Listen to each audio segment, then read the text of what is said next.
Para asatidz, para sivitas akademika, budi kemuliaan YKB, Yayasan Keluarga Batam, kemudian staf seluruh karyawan yang bernaung di bawah Yayasan Keluarga Batam, saya doakan semuanya mudah-mudahan sejahtera, amin. Panjang umur, selalu amanah, disiplin, jujur, berintegritas. Jangan ada pamit ada yang sedih. Bapak Ibu, ibu-ibu, terutama kakak adik yang tak bisa saya sebutkan, insya Allah semuanya masuk surga. Adik-adik, kakak-kakak, mbak-mbak, ibu-ibu mau masuk surga? Betul. Cepat atau lambat? Pertanyaannya simpel. Pertanyaannya simpel, jawabannya simpel. Jadi yang simpel itu bukan cuma lagu saja. Intinya kacamata mau udara. Yang simpel. Jadi bukan lagu saja yang dan simpel. Mudah-mudahan semuanya masuk surga. Amin. Tapi kalau ditanya ibu-ibu, saya akan tanya laki-laki. Kalau saya tanya laki-laki, bapak-bapak mau masuk surga sama istri? Namanya banyak yang bertekan gitu ya. Kalau ditanya cepat atau lambat, kalau bilang cepat berarti kan harus mati dulu kan? Mati dulu lah. Gimana caranya kalau mati masuk surga? Oh, Pak Ustaz ini langsung main mati aja. Kita berbicara mati itu pasti. Kita cuma nunggu. Mati tak nunggu dua, mati tak nunggu sakit berapa banyak, main pusat pulang meninggal. Dokter Rosi, tahu Dokter Rosi? Kurang apa lagi cara berbicara kesehatan. Tapi kalau sudah Allah berkehendak, tapi jangan takut mati. Banyak ibu-ibu takut mati. Saya takut mati, makanya tak naik motor, tak naik mobil. Rumahnya mati di kamar mandi. Artinya berani mati bukan berarti miliknya mati.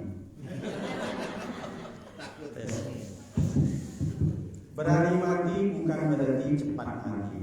Takut mati bukan berarti lama matinya.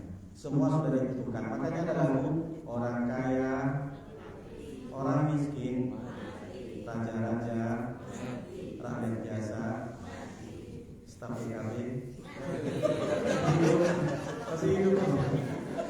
Ustaz hidup. Tidak masalah. Yang penting mati itu meninggalkan manfaat. Makanya ada pepatah, harimau mati meninggalkan enggak. Gajah mati meninggalkan kredit. Manusia mati meninggalkan utang. Kredit. Bukan kredit. iPhone 17 Pro Max kredit. Sudah ada yang punya iPhone 17? Mudah-mudahan punya iPhone semua ini. Ini ceramahnya Pak Ustaz muter-muter aja gitu. Bapak Ibu yang dimuliakan Allah SWT, sesuai dengan tema menyambut bulan suci Ramadan. Tentu kalau kita lihat kalimat diksi yang dipakai bulan Ramadan, satu-satunya bulan, the only one in the Quran. Satu-satunya bulan yang disepil sama Allah, persis namanya Syahrul Ramadan alladzi unzila fihi al-Quran. Tidak ada bulan Syawal disebut Allah persis namanya, hanya Ramadan. Tapi kalau kita telisik kembali, Ramadan itu apa artinya? Ramadan itu diambil kata fi'il madi Ramadan. Artinya panas membakar. Jadi Ramadan itu artinya panas membakar. Panasnya membakar, burn. Kenapa maksudnya? Kita ilustrasi saja.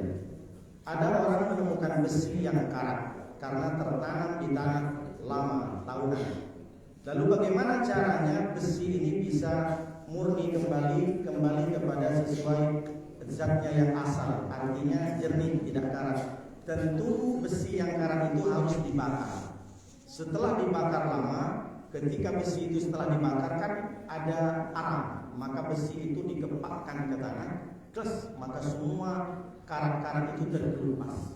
Begitulah besi yang karat. Maksudnya bagaimana? 12 months, 12 bulan Allah kasih ke kita, satu dikasih ke kita bulan yang panas, bulan membakar. Maksudnya bagaimana Pak Ustaz? 11 bulan mata kita mungkin sudah berkarat karena kita nengok video, nengok foto yang tidak senonoh. Yang perempuan nengok laki orang, yang laki-laki nengok bini orang. Kalau nengok ustaz nggak apa-apa. Yang laki orang maksudnya suka nengok laki orang. Oh, rupanya lebih ganteng dari suamiku. Artinya apa? 11 bulan mata kita berkarat, tangan kita berkarat karena kita komen-komen netizen, apalagi komen-komen di status WA. Berapa banyak gara-gara status SW kata anak-anak, status WhatsApp, Instastory, banyak orang-orang perempuan terutama tak enak makan. 3 hari 3 malam ditanya sama suaminya, mama, kenapa kau nggak enak makan? Tengoklah status tetangga. Emang apa status tetangga? Tengoklah baca. Biasa aja, itu kan kata-kata hari ini. Tengoklah bang, itu kan kata-kata untuk aku. Kok bisa kamu menyimpulkan itu status WA untukmu? Tengoklah. Kayaknya memang untuk aku. Ini kan terlalu baper. Gara-gara status dibaca, dia langsung sakit hati. Padahal sebenarnya orang itu buat status bukan untuk dia, untuk nyindir. Cuma kebetulan statusnya tepat sasaran. Berapa banyak gara-gara status WA, satu komplek berantem, satu majelis berantem, satu lembaga berantem. Akhirnya apa yang terjadi? Perang status. Status war. Ini sampai bertahunan hanya gara-gara. Padahal itu kata-kata kan hanya umum saja. Tapi kenapa orang sekarang banyak? Itulah timbul hate speech, ternyata bukan verbal saja. Melalui audio visual itu ternyata banyak sekarang terjadi hate speech. Jadi apa maknanya? Selama kita serba sebulan, tangan kita berkarat, hati kita berkarat, lisan kita berkarat. Mungkin kita ngomongin orang, bergibah, memprovokasi, memfitnah, menjelekkan, membuli dan sebagainya. 11 bulan semuanya berkarat, otak berkarat, hati berkarat, mata berkarat, telinga berkarat. Datang Ramadan bakar semua karat-karat. Yang bahaya, orang sudah dihidupkan di Ramadan, sudah disehatkan di bulan Ramadan, ginjalnya aman, tidak gagal ginjal, tidak gagal paru-paru, tidak gagal move on juga. Alhamdulillah, tapi ternyata keluar dari Ramadan masih bekarat. Berarti ada yang salah dalam puasanya. Bukankah kita sudah tahu puncak daripada tujuan ibadah itu kan menjadi diri yang takwa dan iman. Inna sholata tanha 'anil fahsya'i wal munkar. Sesungguhnya salat mencegah perkara keji dan munkar. Keji itu yang ada indikasi zina, selingkuh, suka sama pasangan orang lain, itu namanya keji. Kalau munkar selain yang keji, mau korupsi, mau judol, mau fitnah, itu selain fahsya. Begitu juga haji. Berhasil tidaknya haji dan umrah, faman farada fihi al-hajj fala rafatha wala fusuqa wala jidal. Jadi puncak daripada ibadah itu semuanya iman dan takwa berubah dirinya. Tidak ada dosa rafah. Rafah sama dengan fahsya, dosa yang ada indikasi dengan zina, selingkuh dan sebagainya, pacaran. Jadi apa yang perlu kita siapkan Pak Ustaz? Tentu pertama yang perlu disiapkan menyambut Ramadan adalah perbaiki hubungan kita dengan Allah. Perbaiki hubungan kita dengan Allah dengan cara apa? Bertobat. Ya ayyuhalladzina amanu tubu ilallahi taubatan. Jadi apa maksudnya? Berhenti yang suka ngejek orang, terutama yang masih gadis, yang masih single, yang masih lajang. Berhenti, stop pacaran. Ada yang pacaran di sini? Yang bucin-bucin ada? Yang masih muda? Nah, kita doakan yang bucin-bucin yang pacaran putus. Amin, amin. Tak ada yang amin. Ini yang laki-laki masih ada yang lajang kan? Gak usah lama-lama pacaran, langsung aja jodoh sesama YKB. Jadi kita doakan yang bucin-bucin berhenti, tak usah lagi. Putus. Tak tahunya pas ketika Ramadan sahunya nelpon, ayam Pep makan apa? Saya ini kan ngajar SMA, jadi saya tengok anak-anak pacaran itu pakai jilbab, nongkrong di kafe, naik motor pun begini, apa namanya? Nyambuk. Belum lagi yang laki-laki dekil, sengaja kalau ada polisi tidur, digas. Untung metik motornya. Kalau komplain, setelah tanya, kenapa kalian pacaran? Yang perempuan berjilbab, kami pacaran syar'i Pak Ustaz. Apa pacaran syar'i? Kok bisa kalian pacaran syar'i? Kami tiap hari panggilannya Abi Umi. Ada yang lebih parah lagi panggilannya karena ditangkap. Saya kan kurikulum, jadi berkawan dengan bagian kesiswaan. Setelah ditangkap, komen-komennya, panggilannya Papski, Mamski. Ngeri. Udah nanya siapa itu yang di Jerman itu, yang boti itu. Papiu, Mimiu, waduh macam-macam sekarang. Luar biasa. Tak ada ceritanya pacaran Sani sebenarnya. Kami awal-awal Pak Ustadz perkenalan ahli ukti. Sudah 1 tahun, Abi Umi. Terakhir, almarhumah. Tetap perhatian. Bukan saya sok cuci, tapi setiap manusia pasti punya dosa. Maka cara yang paling baik, cara yang paling sesuai dengan keimanan kita, detik-detik bulan Ramadan perbaiki hubungan kita dengan Allah. Tidak ada yang tidak punya dosa. Kalau saya tanya di sini, ada yang tidak punya dosa? Ada semua dosanya kan? Makhluk yang tidak punya dosa itu malaikat. Mulai dari diciptakan sampai sekarang tak ada dosa. Makhluk yang selalu bersalah dan dosa adalah syaitonir rajim. Jadi kalau ibu-ibu, kakak-kakak ketemu sama kawan asing yang berdosa terus, berarti dia bukan saya bilang. Jadi apa maknanya? Kullu bani Adam khata'un wa khairul khata'in at-tawwabin. Setiap anak Adam pasti salah. Setiap anak manusia itu pasti punya dosa. Tapi sebaik-baik orang yang berdosa adalah at-tawwabin, orang-orang yang bertobat. Taubat itu sebenarnya bukan minta ampun. Taubat itu artinya kembali, back to asal, kembali kepada asalnya, kembali kepada Allah. Dulu kita jalannya bengkok ke kiri, akhirnya tersesat, balik lagi lurus. Ini jalan Shiratal Mustaqim. Jadi kalau kita taubatnya bukan taubat kali-kali, tapi taubat nasuha itu bahasa nasih, diambil kata asalun nasih. Orang kalau menyebut madu murni itu namanya asalun nasih. Bagaimana kalau kita mengambil madu di hutan, pasti kita akan ketemu dengan sarang lebah. Ambil di atas pohon pasti ada sarang lebah, ada sampah ranting-ranting, ada anak-anak lebah. Maka ketika ingin mendapatkan asalun nasih, madu yang murni, kita semua buang, yang ranting-ranting sampah buang, anak lebah buang, kemudian sarang lebah diperas, menghasilkanlah namanya asalun nasih, madu yang murni. Tobat kita murni karena Allah. Kenapa kalau sudah bertobat saya kapok Pak Ustaz kemarin ditangkap polisi? Berarti saya tobatnya karena polisi. Kenapa kalau udah nggak main gaplek lagi? Saya takut sama istri. Berarti tobatnya karena takut istri. Jadi apa maknanya? Tobat karena Allah, bukan karena dia viral, bukan karena sudah viral baru tobat. Kan banyak sekarang anak sama orang tua baru viral baru ngaku, oh itu anak saya, tak perlu sebutkan namanya. Berapa banyak bertobat? Jadi bertobatnya karena Allah. Bapak Ibu yang dimuliakan Allah SWT, maka Nabi Muhammad memberikan tips bagaimana cara bertobat. Ada 3 cara bertobat. Ma'al muslimin yudhibu dzamban. Tidaklah satu orang Islam kalau dia sudah berdosa, summa yatahharu, mandi tobat, summa yusalli raka'atain, salat sunat tobat, dan yang terakhir summa yastaghfiru ilallah illa ghafarallahu lahu. Dan yang ketiga adalah membaca istighfar.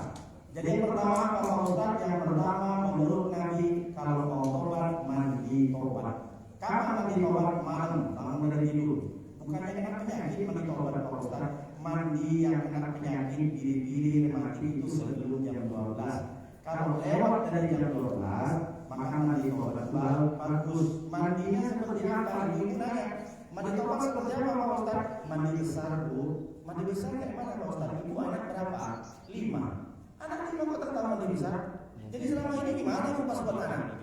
Mandi biasa Pak Ustaz. Wah ini tak betul.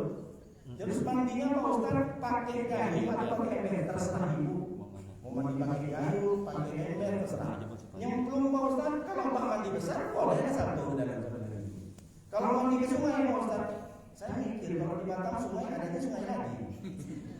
Gimana Pak Ustaz kalau mandi tobat mandi sungai lagi? Nah, silakan ibu mandi ke sungai lagi. Tapi kalau ibu mandi ke sungai lagi, bukan cuma dosa ini lagi, ibu tak ada dosa ini. Ini kan aneh-aneh. Sekarang kan banyak ibu-ibu tunanya yang tidak menaikkan kualitas ibadah. Kalau mau nanya yang sesuai dengan kaitan ibadah.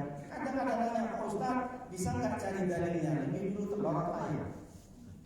Coba kalau saya datangkan, lebih dulu ayam atau telur? Tak ada kan? Saya mau cari kitab di mana dulu? Pak Ustaz dulu Nabi Adam sama Siti Hawa itu nikahnya di Merja atau di Batu Besar? Bumi itu bulat atau peta?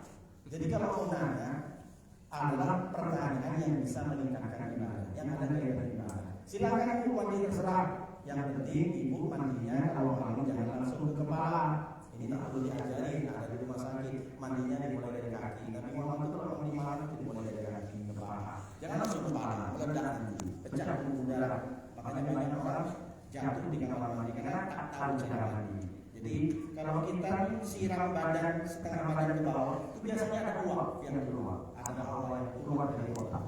Mudah-mudahan sehat semuanya yang tidak pernah berobat nanti malam bagi obat. Setelah minum obat baru sholat sunat obat. Kalau bisa hafal ayat pertama di rakaat pertama itu sampai di Bismillahirrahmanirrahim. Kalau tak hafal kuliah di kafirun. Rakaat kedua qul huwallahu ahad. Surat apa itu Ustaz? Surat qul bukan. Yang penting sholatnya jangan cepet-cepet, jangan seperti tarawih yang di sana di kampung. Wah, boleh lah, itu salah itu. Kalau kita mabut, imam yang telat makmumnya cabut. Tengok sebentar lagi ibu-ibu kakak, abang-abang, bapak-bapak tengok kan pasti nanti terawih tercepat sedunia. Satu kali nafas 5 menit 23 rakaat. Cuma ada diterima. Yang penting sholatnya di Madinah. Setelah itu baru istighfar. Istighfar seperti Pak Kiai Soli tadi boleh pakai lagu Astaghfirullah Rabbal ya Astaghfirullah minal khotoya. Tapi bagi istri-istri kalau pengen beristighfar jangan teriak-teriak, jangan sampai pakai acara nangis-nangis segala macam film drakor. Ya Allah, saya banyak dosa. Suami mau Mama dosa sama siapa? Perasaan kita langsung nikah. Diam orang, aku dulu mantanku anak bupati tahu. Kepanasan dapat kamu kan. Ibu-ibu tak boleh pindah masa lalu sama suami. Meskipun suami ibu yang sudah punya suami badan kekar kumis tebal lebih tebal daripada suami Ino. Badan kekar bertatu, tatunya naga, keluar api. Itu masih umur 30, umur 70 kayak jadi tangan. Meskipun suaminya kekar badannya, tak ada laki-laki yang bisa menerima masa lalu ibu-ibu. Dulu ibu-ibu kan masih ada foto yang rambut dikepang, terus celana yang kayak cekan-cekan kucing. Cekan kucing, masya Allah. Yang dulu kan masih SMA di Jepang dulu kan rata-rata SMA kan masih tidak pakai jilbab. Tapi itu kan masa-masa lalu. Apa maknanya? Bahwa kita beristighfar, minta ampun kepada Allah, perbaiki hubungan kita dengan Allah. Setelah itu barulah kata Nabi, illa ghafarallahu lahu. Allah akan ampuni dosanya. Itu yang pertama. Jadi perbaiki hubungan kita dengan Allah. Yang kedua, perbaiki hubungan kita dengan sesama. Kalau dosa kita kepada kawan, kalau kita dosa kepada tetangga, tak bisa kita minta ampun kepada Allah. Ya Allah, saya banyak dosa sama tetangga. Jadi seakan-akan mau bilang, kau dosa sama tetanggamu, kenapa minta maaf sama aku? Datang ke sana. U'iddat lil muttaqin wal 'afina 'anil nas. Salah satu surga disiapkan kepada orang yang bertakwa adalah wal kadhimina al-ghaidha wal 'afina 'anil nas, yang menahan emosinya dan kemudian memaafkan. Nabi itu seperti apa ujian kita? Kita paling ujiannya hanya gara-gara gak disapa, hanya gara-gara dibikinkan status, hanya gara-gara gak disalami, lalu kemudian kita baper sakit hati. Berapa banyak di luar sana, mudah-mudahan di sini ada yang jadi URT.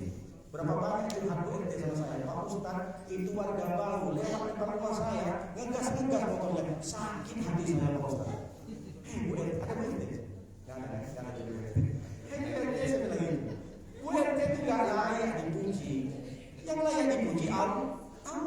Itulah kenapa kita setiap hari bilang Alhamdulillah Rabbil Alamin. Apa artinya itu? Jangan hanya sekedar baca Fatihah terus. Fatihah yang pertama Allah tulis Alhamdulillah Rabbil Alamin, segala puji milik Allah. Bahwa kita menyatakan yang layak dipuji, yang layak dipuja, yang layak dihormat itu hanya Allah. Kita ini manusia biasa. Jadi kalau ada orang hari ini tak puji kita, tak menghormat kita, tak tunduk sama kita, gak usah baper. Memang kita layak dihina kok, kita manusia. Mimma'i manusia diciptakan kata Allah dari air yang bau, dari sel sperma yang bau. Siapa yang mau tengok ada sperma, jijik. Kita tidak ada sperma. Kenapa kita mesti harus gila hormat, gila pujian? Itulah kenapa kita kalau 4 rakaat 4 kali kita baca Fatihah. Setelah itu khususan Al-Fatihah lagi. Itu makna daripada Alhamdulillahirobbilalamin. Segala puji milik Allah. Yang lain puji adalah Allah. Ketika sholat, berapa kali kita takbir? Allahu Akbar, Allahu Akbar. Perpindahan dari rukun satu ke rukun lain dipisah dengan takbir. Apa makna takbir? Allah yang maha besar. Manusia kecil, jangan kau pernah merasa besar. Yang hari ini merasa paling ganteng, merasa paling glowing, merasa paling cantik, merasa paling banyak duit, gak ada apa-apanya. Yang besar Allah, Allahu Akbar, Allah yang maha besar. Kita diajarkan dalam sholat kita rendah hati di depan manusia, rendah diri di hadapan Allah. Itu makna daripada sholat. Jangan hanya sekedar sholat saja. Takbir saja maknanya besar.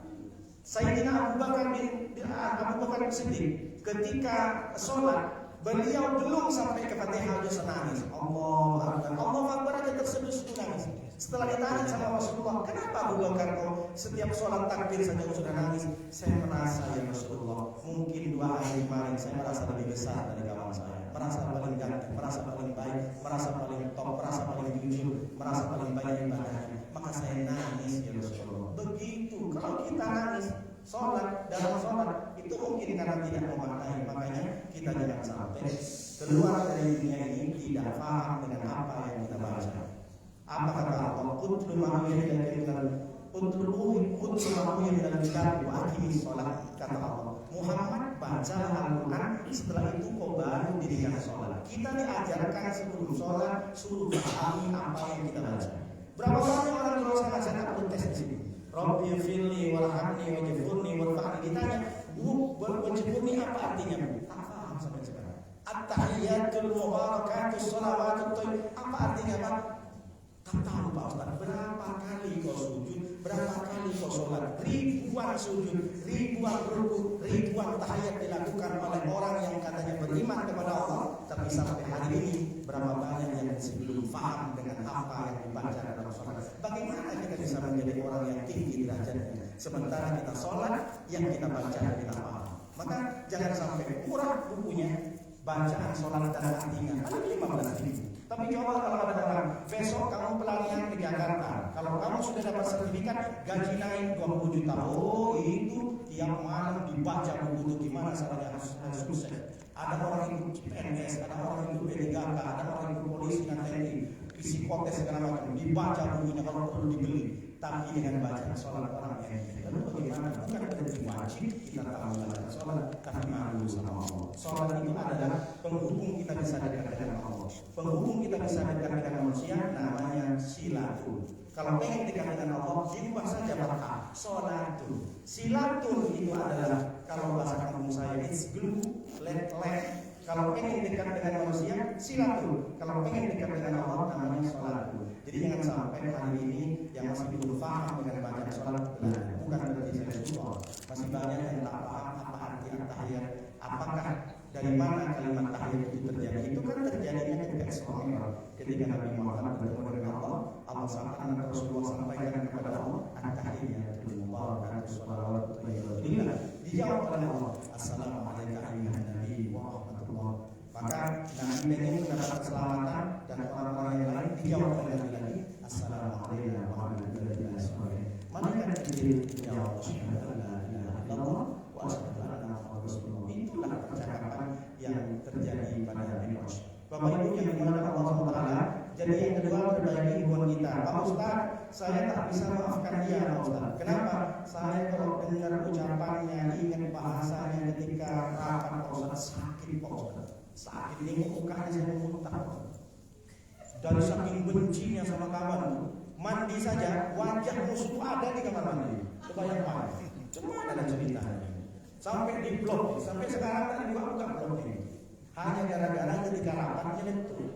Tak perlu risau kita. Ayat senyum banyak musuh.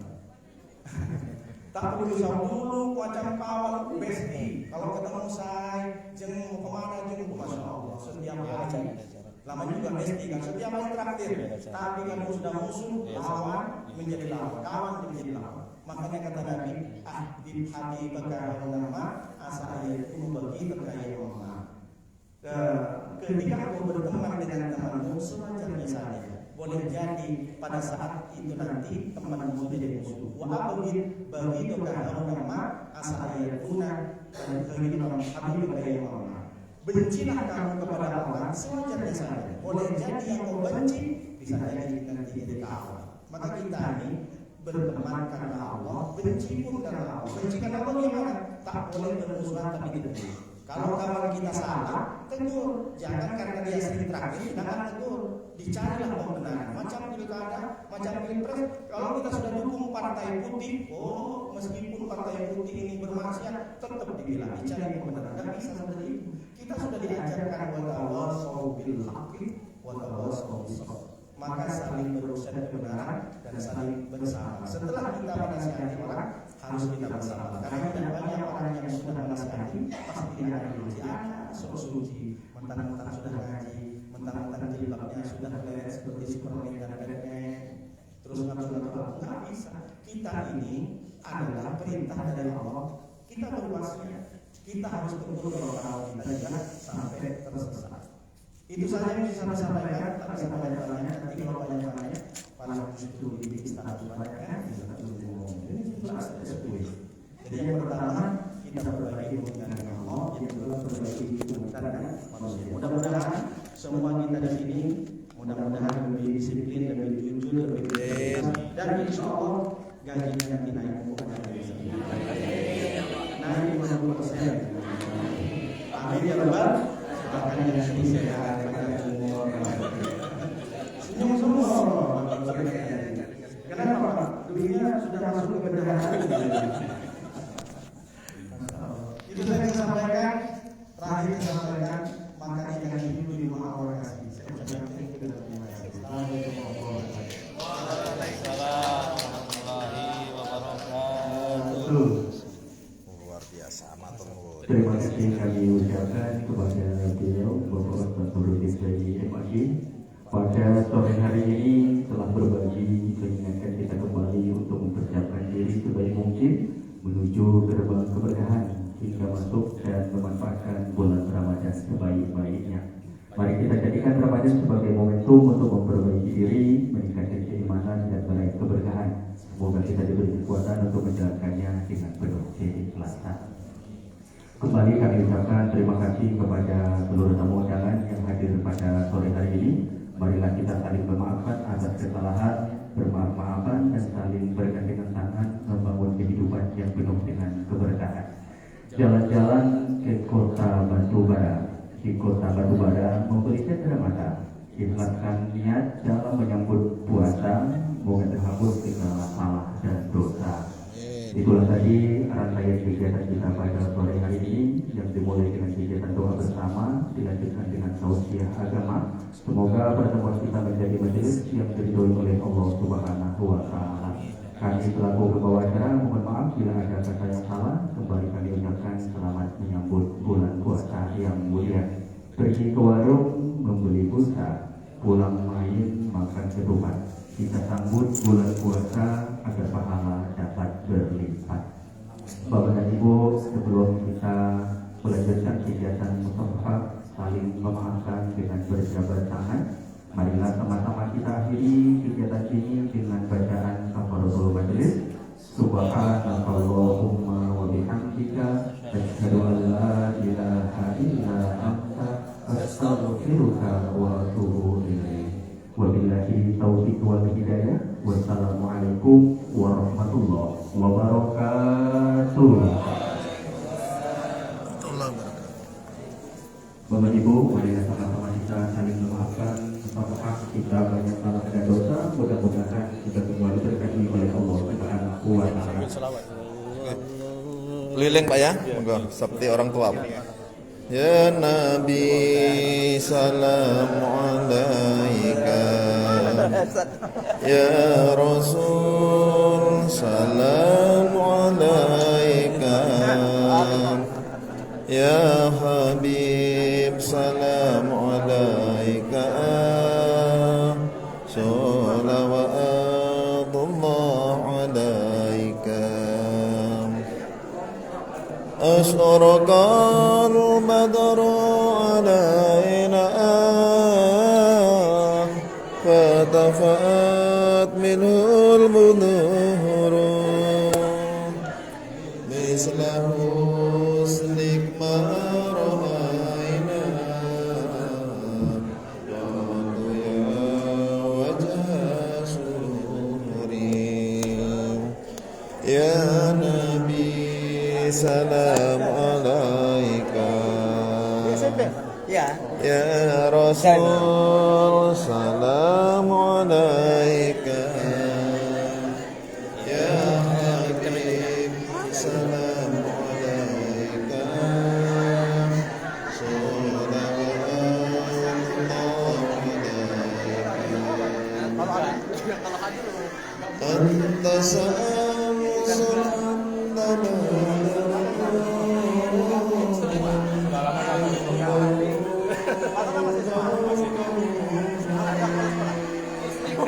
Amin.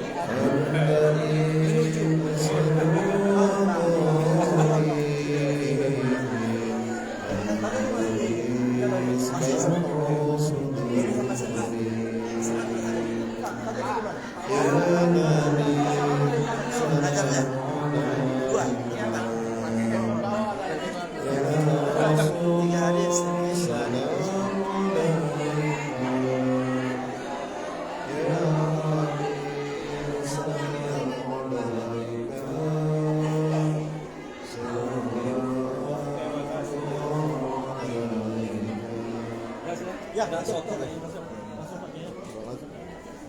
Becak minum dulu. Ya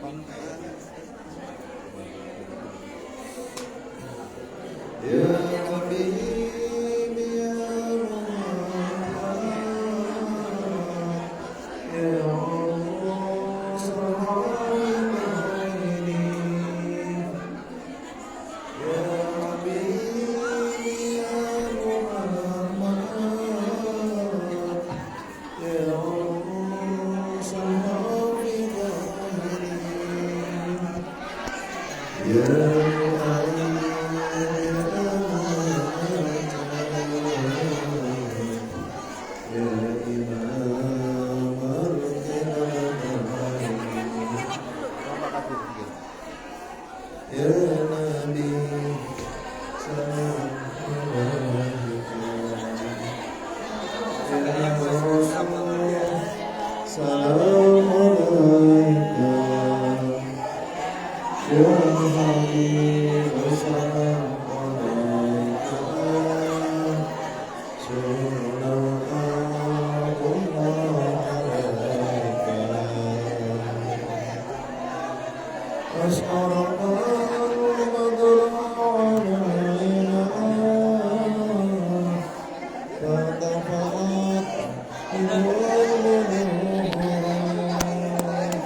أشرق البدر علينا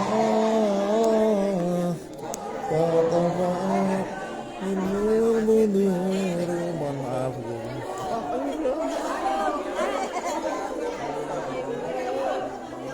Kayaknya seragam sama. Ibu aja belum. Mana sini? Saya suruh Mas Heri, tapi dia lagi saya datang. Kamu Batin. Bu, mohon maaf batin Bu.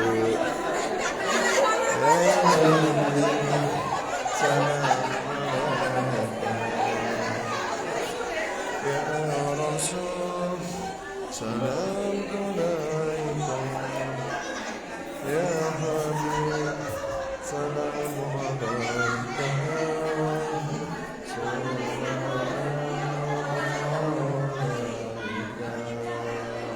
Ini adalah acara luangan bersama Yayasan Pondok Batam dan Rumah Sakit Budi Kemuliaan yang dipimpin oleh Ibu Sri Sudarsono, adik Bapak Ibu